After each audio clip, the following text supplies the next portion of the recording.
so thanks for coming out in spite of the rain. And we have which should be a really neat program tonight. How many of you have seen the history exhibit over at the museum? Okay, great. Well, then you're in for a treat. Maybe you want to go over there after you see this. Jim McMahon is here tonight. He's a curator at the museum. He's going to talk a little bit about the exhibit as well as some additional information about the history of the Hershey Kiss. And we also have Don Gates with us tonight. And Don he has my favorite title in the world, Director of Marketing, Hugs and Kisses. So it's hard to say with a straight face, but it's serious business. So we're happy to have him as well, and he's going to bring us up to date on what's happening with the Kiss brand today. So Jim. Thanks, Jeff. I'm just getting over a head cold. I'm sure you can hear it. So if I start to peter out or you can't hear me, let me know. I'll try to speak up. And I'll try to get you out of here fairly quickly because I know everyone wants to go home and watch the game, so including myself. I'd like to start with just a little bit of background information. Jesse already asked me how many have been in the museum or seen the history exhibit, and I was going to ask that. Basically, what we were trying to do is it was a 2-year program. It started out as a 1-year program, 1-year plan to do an exhibit. And a few things went awry. There was the early retirements at Hershey Foods, then there was the strike, then there was the potential sale of the company, and every time we were all geared up to do the exhibit, something came up. So that's why it took so long to get it up. It is finished now, and I do hope you all have a chance to come over and see it. The whole thing started out, we wanted an idea to create a new permanent exhibit that would be both fun and educational. We wanted to take advantage of a nationally known product and a nationally known name, and wanted it to appeal to families, both local and out of town. So it almost seemed like a natural. We decided on the Kiss because of its wide appeal, easy name recognition, and a long product history. The Kiss, or Hershey's Kiss Chocolates, as we found out it needs to be called from the legal department, goes all the way back to 1907. And it was one of the first branching out products that Milton Hershey did with milk chocolate. So it's got a real neat history. And it was important for us I think, to focus on that. What I want to do quickly is give you a brief walk through the exhibit. Since a lot of you haven't seen it, I have some slides of the exhibit in place. We will talk a little bit about behind-the-scenes production, what goes into an exhibit like this, and why the heck does it take 2 years to put something like this together. And then I want to take a look, sort of a nostalgic look, and that's what the bulk of this is.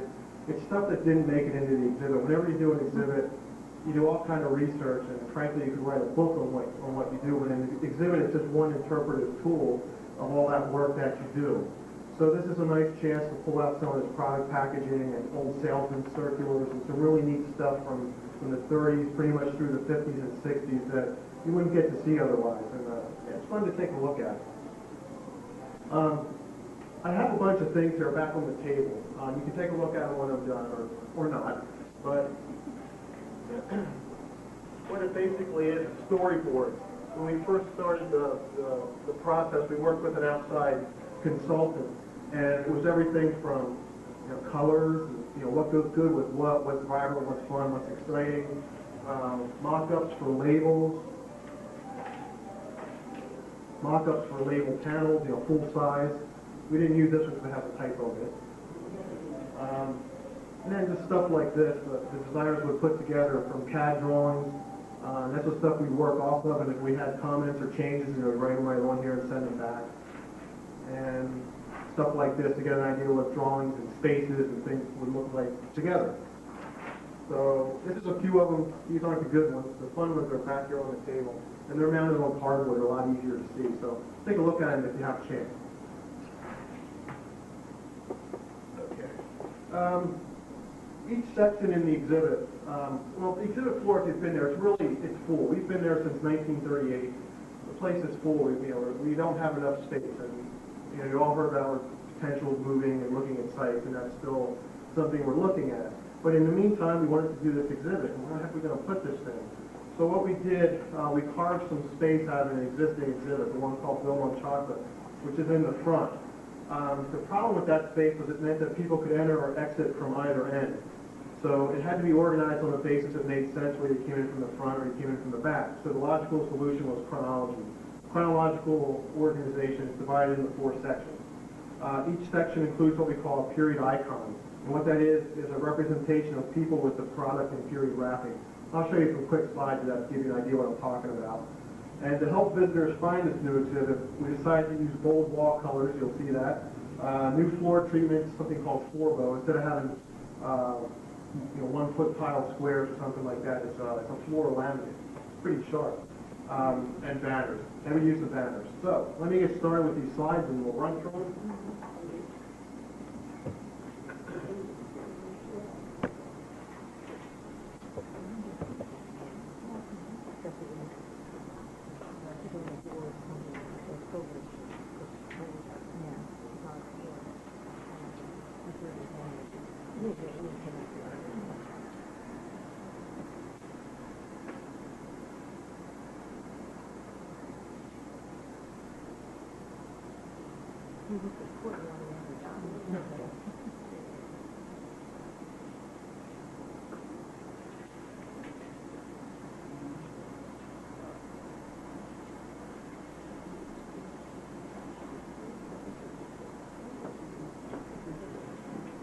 I'll move this back a little bit so there's a little more chance. Do I have to use the microphone? I'd rather be closer. I won't breathe on you getting sick, but it's more fun. I ain't come to be right in the microphone.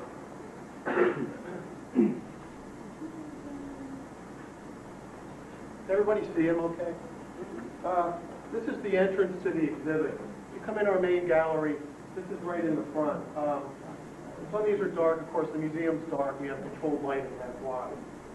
You can see there's been. You can still hear me if I crouch down. I'll try to stay as loud as I can. You can see there's an intro panel hanging there. The banner.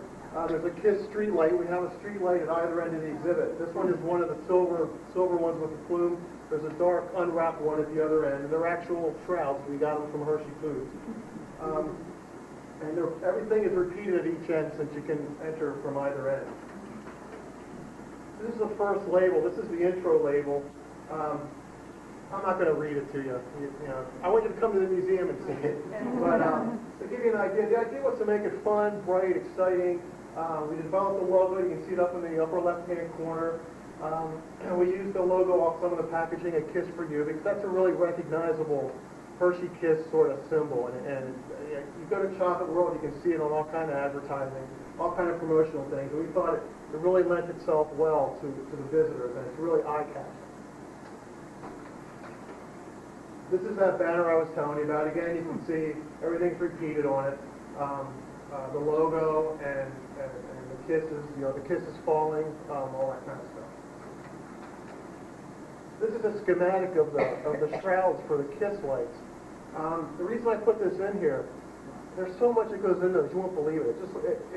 It's a shroud that fits on a regular street light, but it's spun aluminum. There's all kind of things that go into it. If you look up in the upper left-hand corner, that's that little top piece that goes where the plume comes out. That's called the acorn, and it's only about the size of a fist. And we originally wanted to. This is one of the things that didn't get into the exhibit. We originally wanted that to be motorized, so that the plume would spin around like they do on the street, so people will get the idea that there's movement. And we were going to have a push button, doing push button operating. We had all kind of great ideas. And one of the engineers at Hershey Foods, when he retired, he was going to work on it for us. Then we had another man work on it with us, and it just wasn't practical. You need a little kid's hand to get up inside there. It was so small, and to get a hand up in there, you just couldn't do it. It wasn't practical. So that was one of the things that didn't work out in the exhibit. This is an early product package. It's a KISS box label from the late 1920s. The thing that's important about this is a little bit of product history. If you look on it, across the bottom in the brown box, it says Hershey's Sweet Milk Chocolate Kisses. That means it's before 1933. They dropped the sweet milk chocolate, and just after that, things are just called milk chocolate. And here's one from about 1935. That's why I have my notes here for it. The dates are hard to keep straight sometimes. This is from 1935. You can see it's pretty much exactly the same, except it says milk chocolate now instead of sweet milk. This is the first section. I said there's 4 sections to the exhibit. This is the first one. It's the dullest, if you want to say, color, because the idea is the early periods. It's sort of chocolate brown. What's in here? There's a piece of machinery in the corner. That's a depositor. There's period photographs, a salesman's sample, the main label, the period icon I mentioned before, and then, of course, objects. There's an object case closest to us. This is the main label for the exhibit. Again, you can see the idea is color, juxtaposition. It's not necessarily movement, but it gives you the idea of a lot of stuff going on and it's eye-catching. I'll leave it up here for a second. If you want to read it, briefly, you can.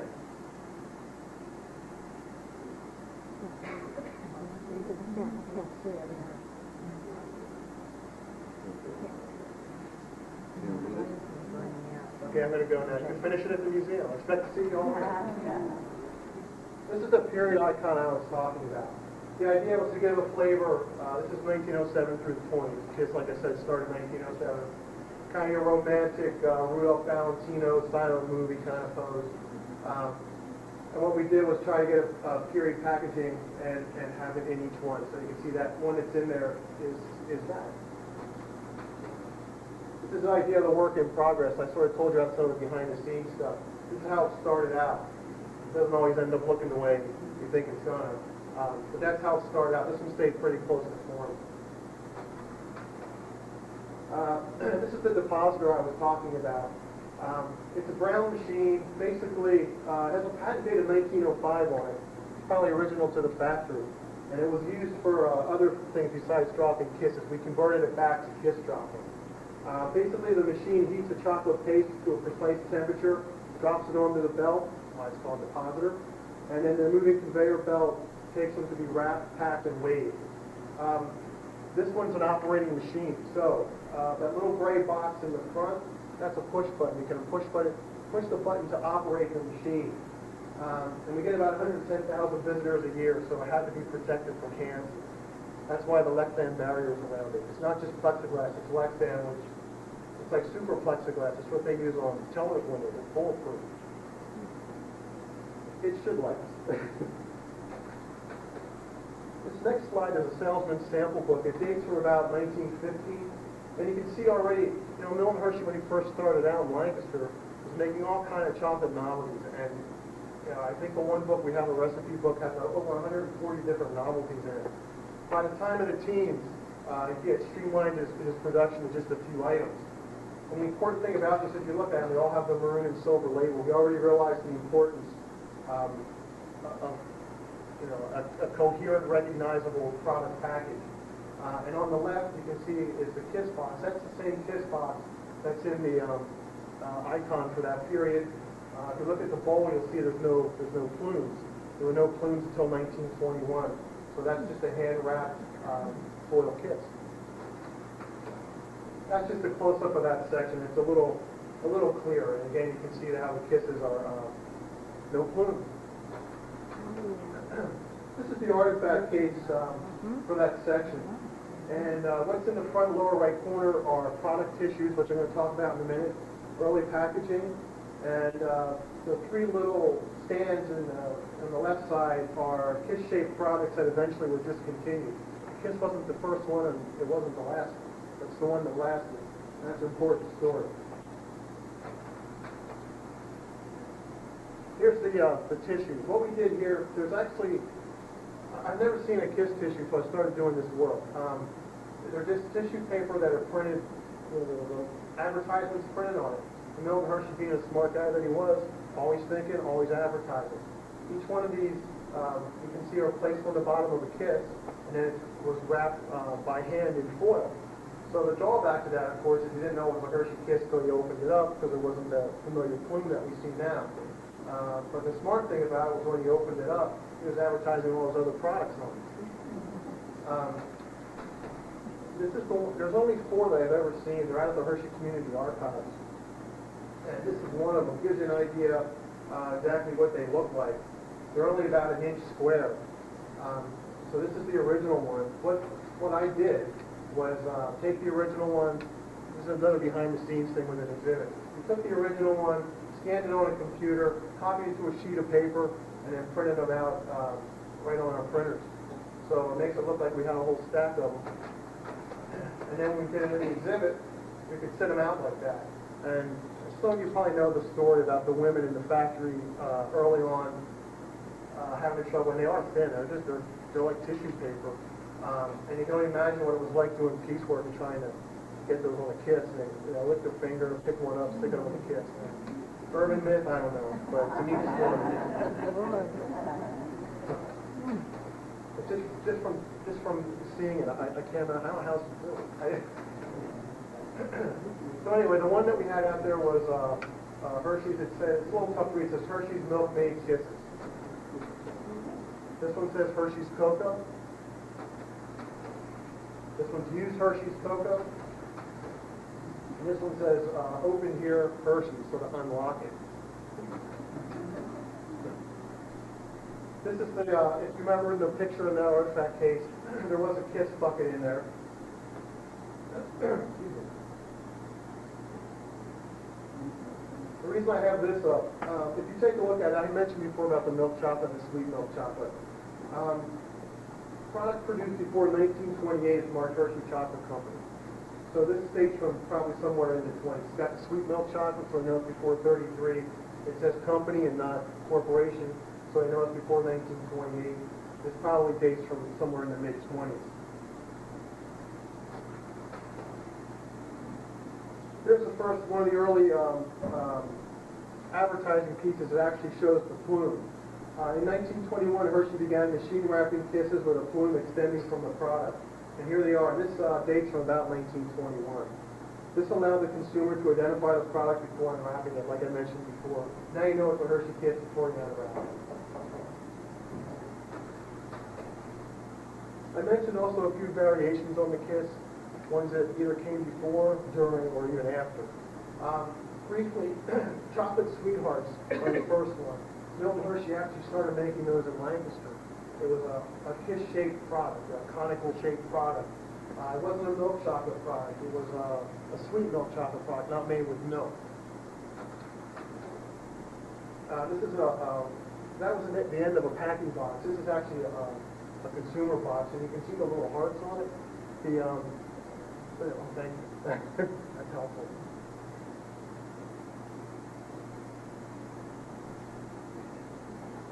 The heart there was actually printed on the bottom of the candy as well. Again, same problem. You didn't know it was a Hershey product, so you ate it. Chocolate sweethearts again. You can see it says Hershey Chocolate Company. That was something that was continued up here as well. Silver tops. Here's another one.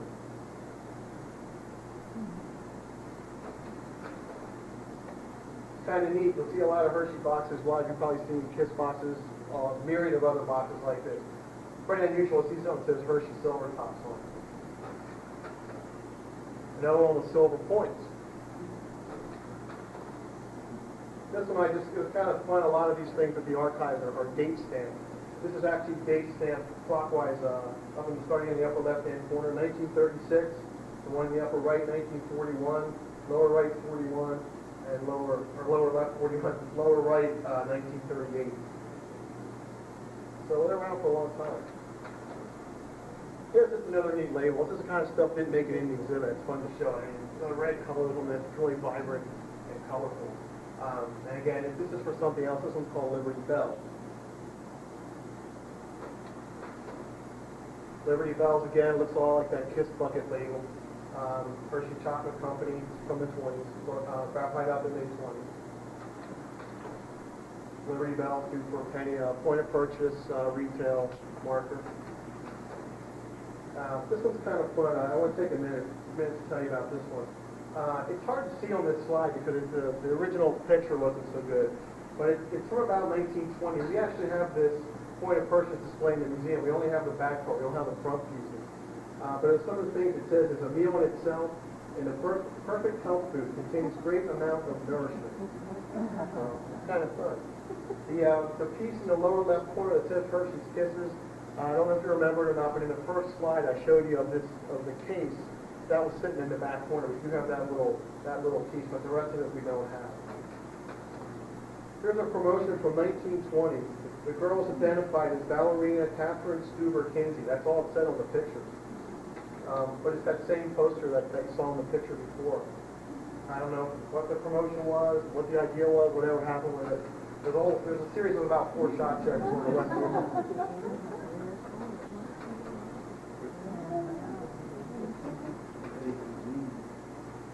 There's your sweet milk chocolate kisses again.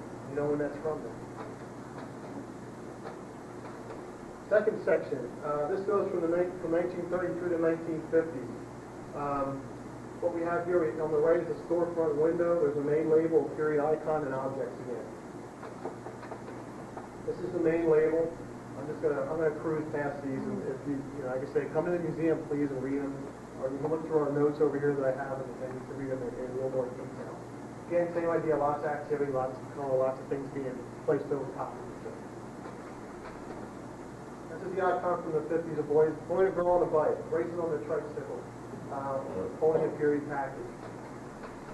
This was the original drawings for it. Again, this one came out pretty much like we thought it would.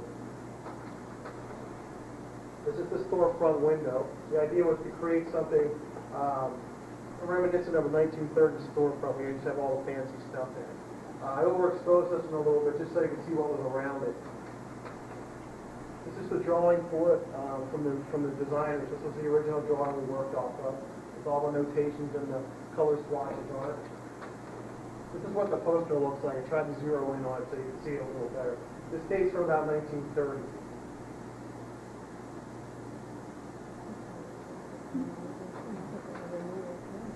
This is the case for that exhibit. This contains a variety of packaging from the 30s, 40s, and 50s. From 1942 to 1949, production of kisses was interrupted because of rationing of foil for World War II. And Hershey used the kisses ingredients mixing units to help produce the ration bead bar. And that's what's up there in the top left corner. You can see that's the packing box for the ration beads. That's why that's in there.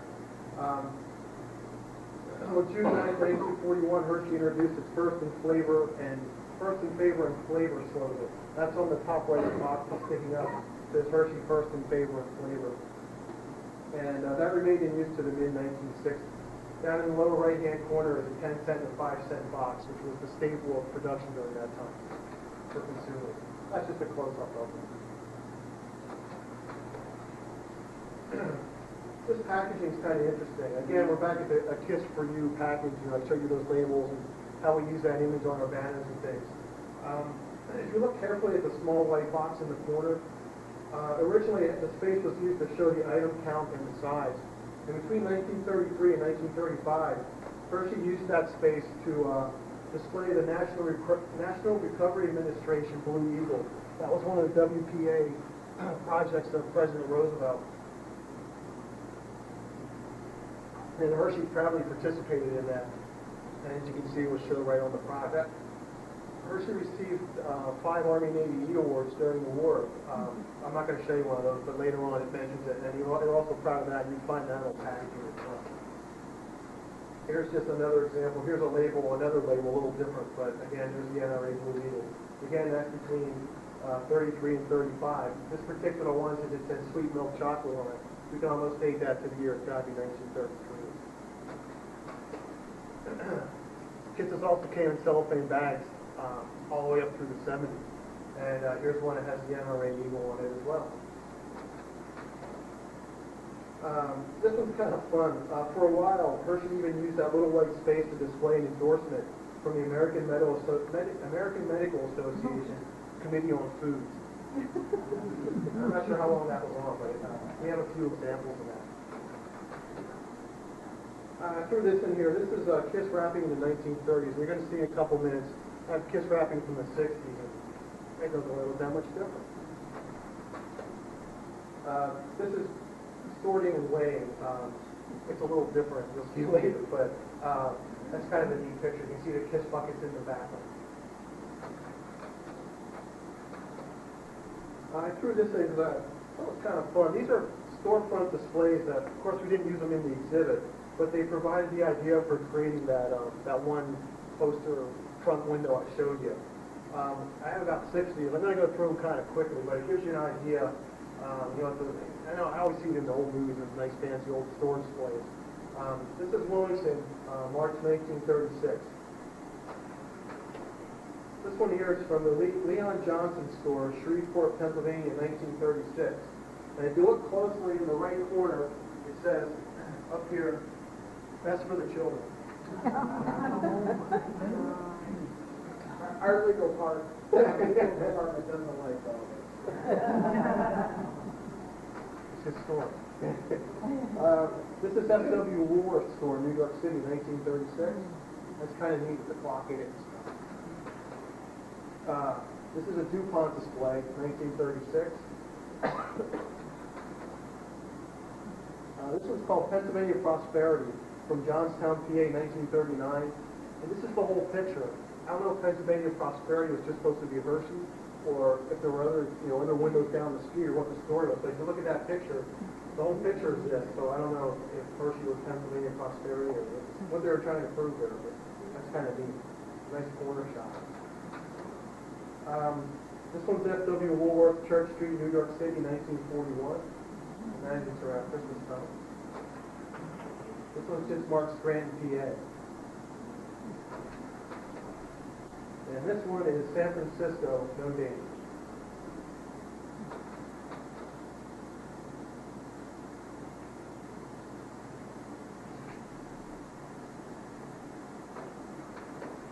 And I just got a couple quick things I wanted to run through here in this exhibit, this section. It's the longest section of all, don't worry.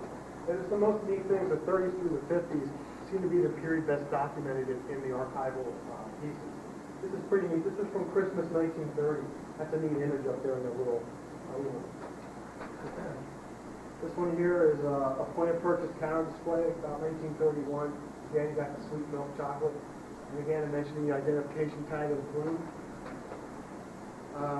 These are point of purchase rack or shelf displays. Starting clockwise, left to right, 1935, 36, 1940, and 1950.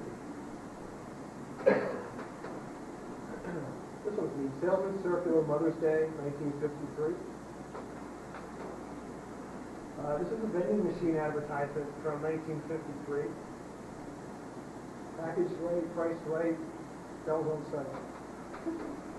And this one's pretty much the same thing. It's a theater advertisement, 1953. There's great images in some of these. We wanted to use some of this stuff in the exhibit. We just didn't have space for it. Easter, 1955. Halloween, 1955. Christmas, 1955. Here's a simple one, Kate Home Song, 1960. Okay, I have another carousel I want to put in, and it won't take me long to go through it, and I'll do it.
Sorry, we got it working. Okay. This is the section from 1960 through to 1980. The idea here was to try to make it fun and 60s looking, especially in the beginning. We have a little dating game there, period photograph, the main label, the period icon again, and objects. Here's the main label. A lot more colorful. This is our icon for that section. She kind of ended up looking like Josie from Josie and the Pussycats in the cartoon that I remember. It wasn't supposed to be that way. That's how when you have a committee. She started out looking like Laura Petrie and ended up like Josie. This is a close-up of the dating game. What I just have this for, you can see there's a lot of circles and notations on it. What we tried to do is pick out 6 facts from different periods of the kiss. We put a door on each one, but we mixed them all up. So you get a kiss with almonds, you get a kiss without a plume, you get a, and then they're on the wrong fact to try to match them up. And that was the idea. Kids seem to really like it. It's a way to sort of test yourself once you go through the exhibit. That's what it looks like all cleaned up. This is the artifact case. And you can see the packaging is a lot more simplified now. You see the familiar KISS shape and the logo. And for just 6 months in 1972, Hershey manufactured Kiss's semi-sweet chocolate wrapped in gold foil. That's the one in the middle. It's kind of a blue label. This is the first time you see Kisses that aren't in silver, just silver by themselves. You see on the left we have the silver foil and the regular plume. We have the red and the green for Christmas. That was introduced in 1962. Then during that period, you started coming out with the Easter colors, and that's the Easter colors down there, the pastels on the right side. One other thing to note is right in the middle, you see the dark kisses, Hershey dark kisses. We'll talk about that later. This is a picture from the early 60s. We put it in here because the color picture is the first color picture you see. You get into the 60s and you start to see color, even in photographs. And if you look at some of the earlier ones, it's the same machinery. This is great. This is a factory tour from the early 60s.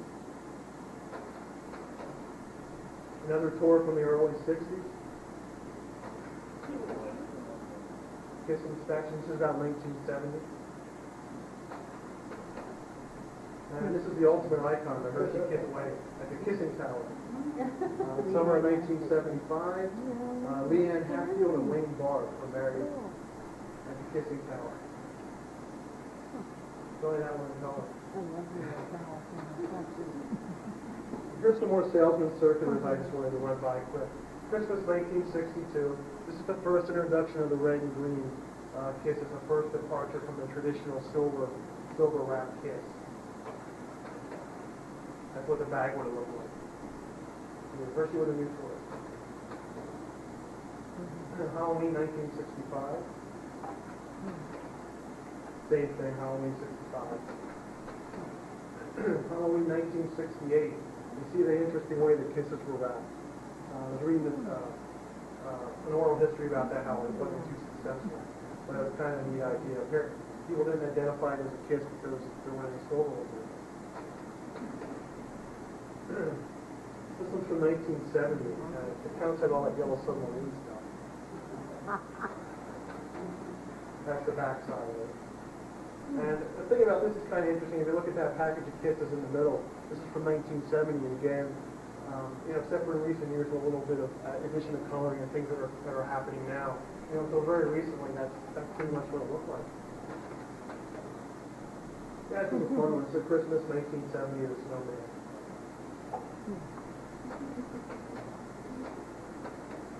This is the last section.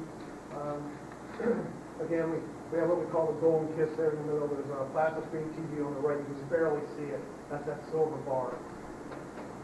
This is the label for it. It talks about computers and technology, basically. You can see hugs and some of the newer products.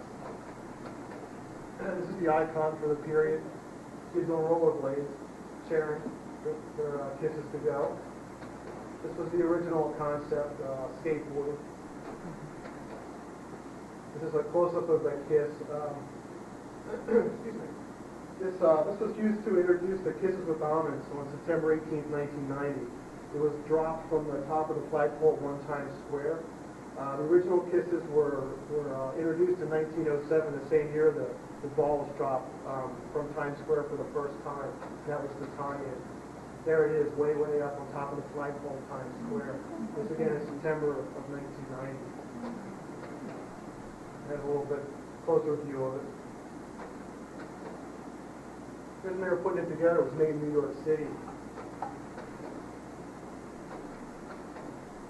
All these, they call them flickers, all those little sequins were top riveted on, and when we got it, it was in kind of rough shape, so I had to top root a lot of that on again. Call the company and get new flickers. And again, this is the last case in that part of the exhibit. New product, new plumes, new foils, new packaging, new promotional tool, the KISS wheel, and new production methods as well as a plastic or a polycarbonate mold used in modern KISS production. And two photographs here. That's the KISS mobile under construction at the top, of course, and at the bottom, the KISS mobile on the road.